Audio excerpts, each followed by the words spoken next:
हाय friends, मैं Rishi and welcome to रिडार production. और स्वागत है रिडार प्रोडक्शन की फर्स्ट प्लेलिस्ट जिसका नाम है अबाउट रिडार प्रोडक्शंस। तो दोस्तों, हमने फर्स्ट वीडियो में बात की थी कि रिडार प्रोडक्शन मैंने क्यों क्रिएट किया, क्या क्या था इसमें, कैसे कैसे क्या था। सेकंड वीडियो में हमने बात की प्लेलिस्ट के बारे में कि जो जो इसमें प्लेलिस्ट आने वाली है वो उसमें क्या क्या रहेगा। ऑनलाइन ये प्रोडक्शन मतलब क्या बताएगा आपको, कैसे क्या रहेगा, शेड्यूल्स वगैरह पूरा हमने डिस्कस किया। अब ये थर्ड वीडियो है हमारी। और थर्ड वीडियो में मैंने जैसे आपसे बोला था पिछली वाली वीडियो में कि मैं आने वाली वीडियो में मतलब इस वीडियो में मैं अपने बारे में बताऊंगा कि मैं अपने स्ट्रगल के बारे में बताऊंगा कि मैंने फिल्म इंडस्ट्री में आने के लिए क्या क्या किया, काम मिला कि नहीं मिला, क्या घूमा। बाकी ये बताने से पहले मैं दोस्तों ये कहना चाहूँगा कि मैं इसमें आपको पूरे मतलब फ्रीडम के साथ नहीं बता सकता कुछ भी चीज़, क्योंकि कहीं ना कहीं हमारे ऊपर एक बंदिश रहती है, क्योंकि हमें हमेशा दायरे में रहकर काम करना होता है। हम वो सारी चीज़ें आपके सामने शो नहीं कर सकते कि ना हम किसी की बुराई कर सकते, क्योंकि वो रॉन्ग है। मतलब ऐसा ज़रूरी नहीं कि आपके साथ गलत हुआ तो सामने वाले के साथ भी गलत हुआ। हो सकता है किसी का ज़्यादा प्रॉफिट भी हुआ हो। तो ऐसा है कि मैं आपको पूरी चीज़ें ये फ्रीडम के साथ तो नहीं बता सकता, पर हाँ इसमें मैं आपको काफ़ी कुछ बताऊंगा अपनी लाइफ में के बारे में, जर्नी के बारे में कि मैंने मतलब कैसे मैंने स्ट्रगल किया और क्या क्या किया। तो चलिए स्टार्ट करते हैं। मेरी लाइफ का पार्ट मतलब मैं कैसे क्या आया और क्या हुआ। दोस्तों, जब मैं 11 या 12 साल का होऊंगा आई थिंक, जब मैंने एक्टर बनने का मतलब सपना देखा था। जब गली में लोग बोलते थे कि मतलब यार तू तो अच्छा डांस करता है, ऐसा वैसा, तुझे तो यहाँ जाना चाहिए वहाँ जाना चाहिए। तो बस मेरा मतलब धीरे धीरे लोगों ने काफ़ी मुझे प्रोत्साहित किया और मेरा सपना धीरे धीरे एक्टर बनने का बन गया। क्योंकि यार एक्टर बनना है। अब फिल्म इंडस्ट्री के बारे में ज़्यादा कुछ तो पता नहीं था। घर में ब्लैक एंड वाइट टीवी था। वो टीवी भी कई बार ख़राब हो जाता था, कई बार मतलब चलता ही नहीं था वो, उसमें कुछ ना कुछ प्रॉब्लम थी। तो मेरे दोस्तों के पास लेकिन कलर टीवी था, तो मुझे कई बार बताते रहते थे कि इस हीरो ने कितना अच्छा डांस किया है, ऐसा वैसा। मैं वो देखता था, मुझे बड़ा मज़ा आता था देखने में। तो एक्टर बनने की इच्छा तो मतलब हो गई, लेकिन पता नहीं था क्या क्या करना है, कैसे क्या करना है।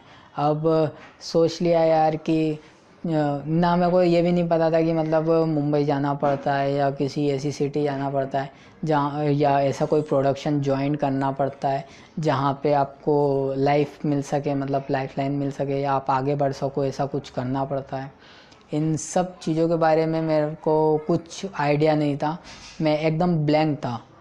तो मैंने सपना देख लिया, फिर स्टार्ट किया। मैं दोस्त के साथ मतलब अखाड़े वगैरह जाता था, तो वहाँ पे मैंने स्टंट वगैरह सीखे, काफ़ी मेहनत की वहाँ पे मैंने। स्टंट वगैरह, फ्री रनिंग, कोई सिखाने वाला तो नहीं था मुझे। अखाड़ा तो सिखाया, पर ये स्टंट वगैरह के बारे में ज़्यादा कुछ नॉलेज नहीं था। फिर मेरा एक दोस्त था, उसने बोला यार वो एक्टर तो ऐसे स्टंट करता है, तो उसने बोला यार तू भी ट्राई करके देख। तो मैंने किया, मतलब एक दो वो अच्छे हो गए। फिर धीरे धीरे मैं उसी पे मेहनत करने लग गया। फिर अखाड़ा सीखता था, पर वो अखाड़ा सीखना मैंने छोड़ दिया। फिर स्टंट और ये फ्री रनिंग में घुस गया। वर्ड तो मेरे को पता ही नहीं था कि यार इसे स्टंट बोलते हैं या इसे फ्री रनिंग बोलते हैं, क्या होता है मार्शल आर्ट, ये सब मुझे नहीं पता था। मैं तो सिर्फ नॉर्मली प्रैक्टिस करता था और कुछ नया नया ट्राई करता था। अब धीरे धीरे मेरे को काफ़ी इन्फॉर्मेशन मिली। फिर मैं एक सेमिनार में गया जहाँ पे मुझे एक पैम्पलेट मिली कि यार एनिमेशंस, वीएफएक्स वगैरह टाइप की कुछ चीज़ होती है जो कि मतलब फिल्म इंडस्ट्री का पार्ट है। तो मैंने सोचा यार क्यों ना अपन ये सीख लेंगे तो हो सकता है मेरी जॉब लग जाए और फिर मैं मार्केट में मतलब पहचान बनाने के बाद एक्टर बन जाऊँ। ऐसा कुछ मैंने सोच के और वो कोर्स किया जिसमें मेरा काफ़ी पैसा लगा।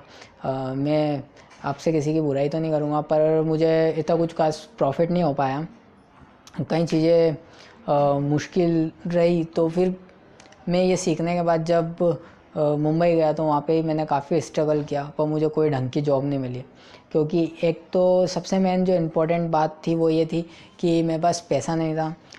अगर मेरे पास पैसा होता तो हो सकता है मैं काफ़ी कुछ आगे कर पाता। मेरे पास पैसा नहीं था, जिसके लिए मैं अच्छा घर वगैरह नहीं ले पाया वहाँ पे। मतलब मेरी बहुत ज़्यादा प्रॉब्लम हुई, जिसके कारण मुझे ब्लड की कमी हो गई और फिर मैं बीमार हो गया, जिसके कारण मुझे वापस से इंदौर में आना पड़ा। लेकिन इस बीच में मैंने काफ़ी स्ट्रगल किया। ऐसा नहीं है, मैं मुंबई जाने के थोड़ा सा पहले, मतलब जैसे कि मेरा जो कोर्स चल रहा था वीएफएक्स एनिमेशंस वगैरह का, उससे पहले मतलब मैंने ऑडिशंस वगैरह देने गया, जहाँ पे मुझे कोई ख़ास रिस्पांस नहीं मिला। दिल्ली में भी गया था मैं ऑडिशंस के लिए, मुझे याद है। मुंबई में मैंने बाद में ऑडिशन दिए थे, जब मैं आ गया था मुंबई में था, मतलब जब भी मैंने 1-2 ऑडिशन ट्राई करके देखे जहाँ पे मुझसे पैसे वगैरह भी मांगे, पर वो मैंने नहीं दिए। मैंने सोचा यार अपने पास पहले ही मतलब पैसे की बहुत प्रॉब्लम थी और मैं नहीं दे सकता था, इसलिए मैंने नहीं दिए। फिर इस बीच में मैंने स्ट्रगल करके फिर मैंने जाना, मेरे को ये भी नहीं पता था कि यूट्यूब पे वीडियोस वगैरह कैसे अपलोड होती, क्या क्या होता है। फिर मैंने ये सब बाद में जाना। होता ये जब हम वीडियो देखते हैं तो हमें वर्डिंग्स पे चलना होता है। वीडियो देखने का मेन मोटिव होता है कि हम वर्डिंग्स पे चलें। जैसे कि आप पूरी वीडियो देख रहे हो, एक वीडियो है जो कि बहुत बोर वीडियो है, मतलब बहुत पक रहे हो आप एकदम बेकार तरीके से, लेकिन फिर भी वो वीडियो आप पूरी देख रहे हो। अब वो वीडियो आप पूरी देख रहे हो, उसमें उसने एक वर्ड बोला और उस वर्ड का मतलब मैं आपको एग्जांपल देके बताता हूँ। जैसे एक वीडियो प्रोडक्शंस के बारे में कि यार ये प्रोडक्शंस क्या है, अब वो प्रोडक्शंस की पूरी वीडियो देख रहे हो, वो बहुत बोर है, वो पका रहा है, कभी इधर बैठा है कभी उधर बैठा है, बहुत बोर है। अब उसने एक वर्ड लिया कि रेंडर फॉर्म मैंने बनाया। अब मान लो उसने ये वर्ड लिया, अब आपको पता नहीं रेंडर फॉर्म क्या होता है, लेकिन आपको उस वीडियो से मिला वो वर्ड। तो ये वर्ड जो होता है वो हमें वीडियो से चुराना होता है। जैसे तो मैं यही सब करने लगा, हर चीज़ को यूट्यूब पे सर्च किया मैंने, ये वर्ड्स वगैरह चुराए मैंने कि यार ये मतलब ये चीज़ इसने नाम लिया तो ये शब्द होता क्या है। तो ऐसे करके मुझे धीरे धीरे डिटेल्स पता चली। यूट्यूब पे वीडियोस अपलोड करने का भी ऐसा ही कुछ मुझे पता चला था कि यार इस पे अपलोड होता है, अपन कई लोग ऐसे होते हैं। मैं एफबी ज़्यादा यूज़ नहीं करता था, मेरे पास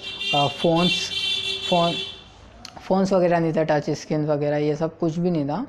तो मैंने स्ट्रगल किया अपनी लाइफ में। फिर उसके बाद मैंने सोचा यार जैसे ये एक प्रोडक्शंस क्रिएट कर देता हूँ जो कि मतलब अच्छा बढ़िया रहेगा, लोन्स वगैरह लेकर। तो बैंक गया, बैंक में रिस्पांस नहीं मिला, क्योंकि लोन लेने के लिए भी रजिस्ट्री वगैरह ऐसी कुछ चीज़ें लगती है, नहीं मिला। मतलब उसके बाद मैंने नेट पे इतना सर्च किया कि मैंने ये प्रोडक्शन क्रिएट किया। उसके अलावा मुझे इतना नॉलेज हो गया है, मतलब कि मुझे हर चीज़ के बारे में पता है। मतलब कॉपीराइट से लेकर तो मतलब सब चीज़ का, मतलब पेपर वर्क से लेकर तो एक परफेक्ट प्रोफेशनल जो भी रहते हैं उन सब चीज़ का मुझे इतना नॉलेज हो गया कि अब मुझे लगता है कि मैं खुद एक फ़िल्म बना सकता हूँ। और मैं फ़िल्म बनाने ही वाला हूँ। मैंने अपने फिल्म्स के सॉन्ग्स वगैरह लिख लिए हैं, मैंने स्क्रिप्ट वगैरह लिख ली है।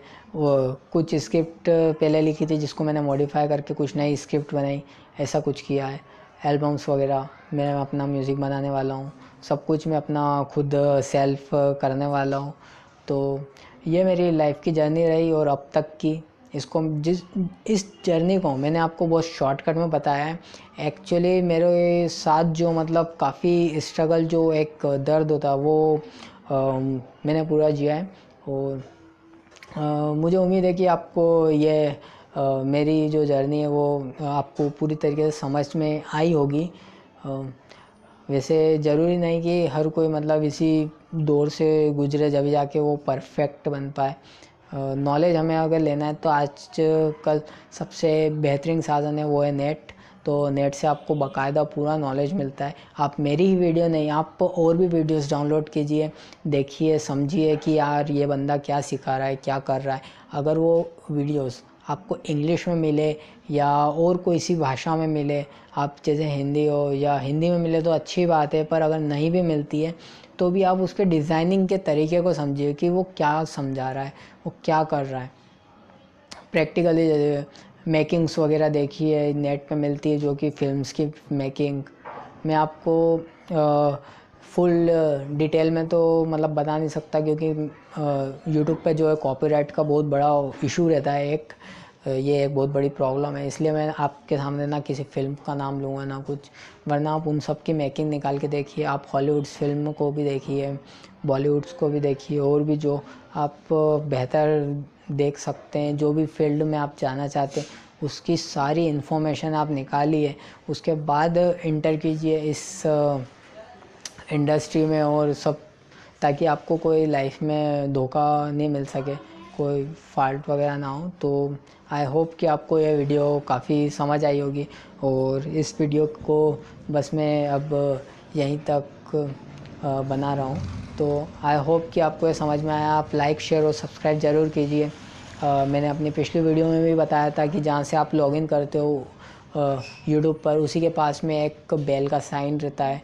जैसे ही मैं जो भी वीडियो अपलोड करूँगा उस बेल के साइन पे वो आपको नोटिफिकेशन आ जाएगा रेड कलर का, अगर आप मुझे सब्सक्राइब करते हो तो okay, bye friends and good bye, best of luck.